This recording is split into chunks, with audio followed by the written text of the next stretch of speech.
Battle of Plassey. Battle of Plassey வந்து 1757ல நடக்குது. ஆலவர்தி கான் தான் வந்து நவாப் ஆஃப் பெங்காலா இருக்கிறாரு. இவர் 1756ல இறந்து போறாரு. அதுக்கப்புறம் அவருடைய பவர் வந்து சிராஜ் உத்தவ்லா ஹேண்டுக்கு போகுது. பிரிட்டிஷ் அவருடைய வீக்னஸை பயன்படுத்திக்கிட்டு அதை அவங்களுடைய கண்ட்ரோல்ல கொண்டு வரணும்னு பாக்குறாங்க. இதனால சிராஜ் உத்தவ்லா வந்து காசிம் பஜாரையும் ஃபோர்ட் வில்லியத்தையும் அட்டாக் பண்றாரு.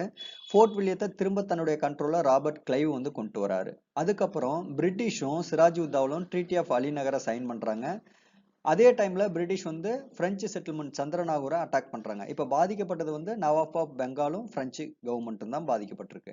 அப்புறம் 23 ஜூன் 1757ல வந்து பிரிட்டிஷ் ஈஸ்ட் இந்தியா கம்பெனிக்கும் நவாப் ஆஃப் பெங்கால் பிரெஞ்சு இன்னொரு பக்கமும் இருந்து 2 பேரும் சண்டை போடுறாங்க. இந்த சண்டையில வந்து ராபர்ட் கிளைவ் வந்து நவாப் ஆஃப் பெங்காலை வந்து தோக்கடிக்கிறாரு. இதுதான் வந்து பிரிட்டிஷ் தன்னுடைய கவர்மெண்ட்டை இந்தியாவில் எஸ்டாப்ளிஷ் பண்றதுக்கு காரணமா இருக்கு. இந்த டைம்ல தான் பிளாக் ஹோல் ட்ராஜடி நடக்குது. Thank you guys.